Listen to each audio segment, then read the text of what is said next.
Now, across Texas, the issue is... I'm Greg Grugan from Houston. I'm Stephen Dial from Dallas. I'm Rudy Koski from Austin, and from the Texas Capitol, this is Texas, the issue is. This week we talked to lawmakers on both sides of the aisle about what the session has in store. And now we're joined by former House Democratic Caucus Chair Chris Turner, who happens to be from North Texas. The session's now started. What are you most concerned about? I mean, you guys got Burrows in the speaker chair, but that doesn't mean it's just going to be a cakewalk for the minority party. No, of course not. We're used to tough fights, and this session will be no exception, most likely. But what I'm most concerned about is how we're going to adequately fund our public schools. Our public schools are underfunded in Texas. We haven't adjusted the basic funding mechanism since 2019, and a lot has happened since then. We've had serious inflation. We had the pandemic. We need to do that. That's job one, in my opinion. All right, Democratic leaders, state party leaders, are calling Burrows' election as Speaker a victory against extremism. Couldn't have happened without Democratic support. Do you agree with that characterization? Well, it definitely could not have happened without Democratic support, and I'm glad Speaker Burrows is the Speaker. I voted for him and have been supporting him since he announced he was running.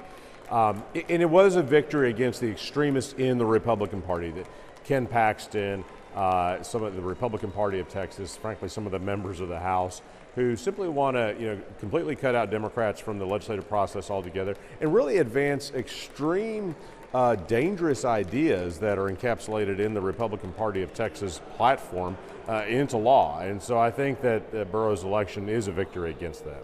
No doubt a lot of fence mending is going to have to be done within the GOP ranks, but there's got to be some opportunities for common ground for everyone. Is it water? Is it transportation? Are those the common ground issues, and are those the wins this session?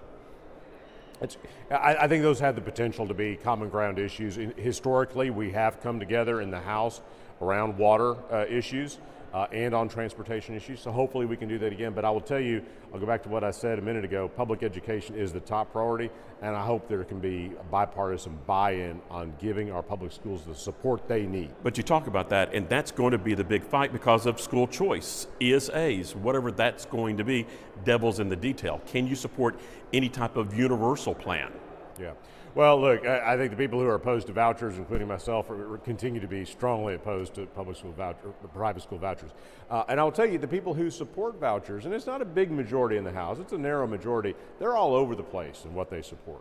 So whether a bill comes out, I think that's still an open question. What there should be broad buy-in on is supporting our public schools.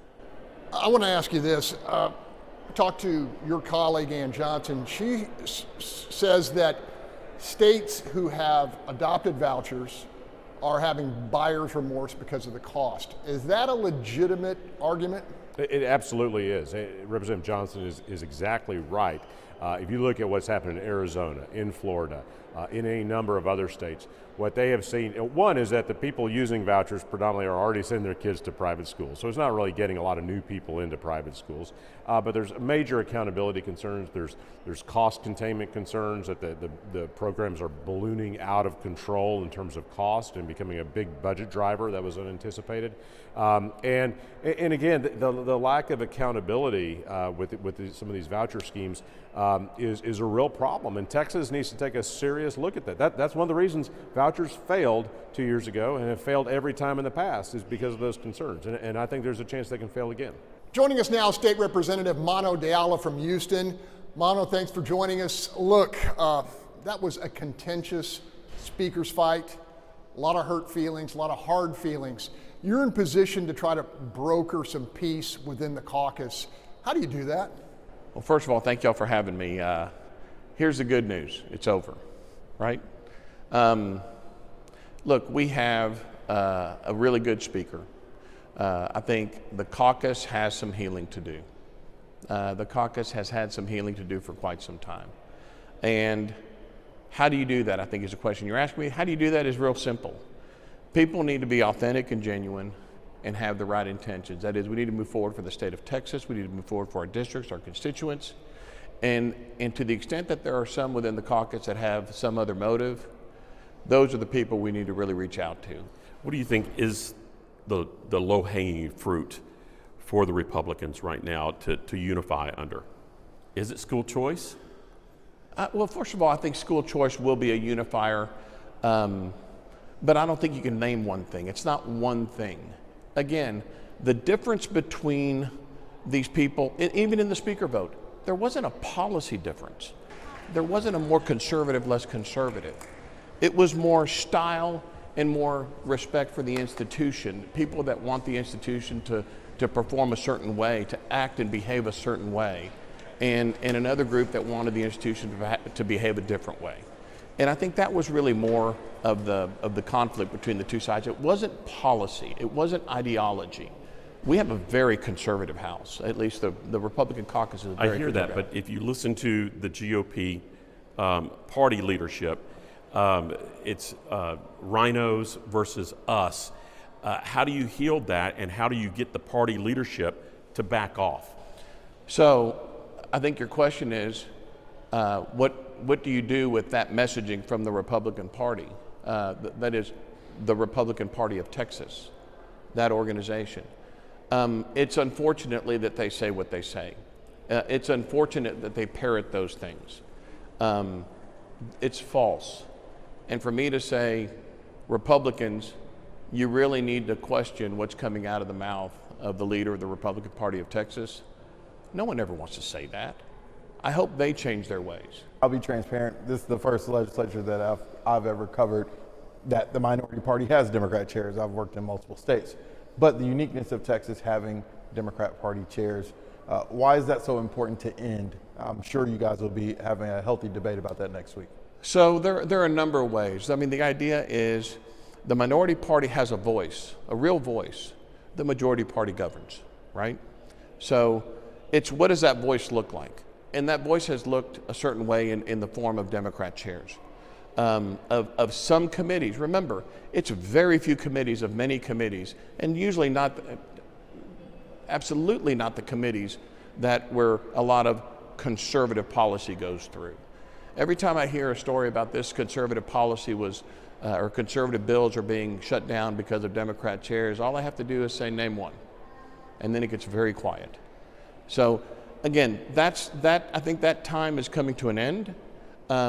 But the minority party still has to have a voice, and how that voice reflects and represents, we'll see this session. Certainly an interesting conversation. My word for that is abyss, as in staring into the abyss. Greg, you got a word for that? Ooh, Rudy, I was going to go apocalyptic, but I'll just go carnage. Oh, my word, sacrifice. The Fox Texas Trio will be right back.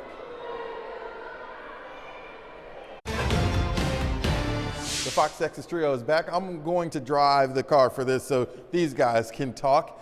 What do you make of the start? Was it enough fireworks for you? Oh man, I mean, Burrow's election was a colossal defeat for some of the most powerful Republicans in Texas. Dan Patrick and Ken Paxton put a lot of chips on the table to get their speaker candidate in, and they got taken to the woodshed. The biggest winner, Dade Phelan, the outgoing speaker. I mean, Paxton and Patrick went after Phelan in his home district, lost there. Phelan picks his choice for a successor. They come after him in the speaker's race and get crushed. I mean, you know, they got hammered this week. What do they do next? Do they continue to throw gasoline on the fire? We'll see. What do you thought? I agree with Greg, and I think this is the reason why my word was abyss. Everyone, I think, right now is kind of trying to figure out what's next. They're staring into this black hole, an empty bowl. Where do we go with this session? Can fences be mended? Can alliances be remade? And can legislation, real legislation, be pushed? And what's going to happen to school choice?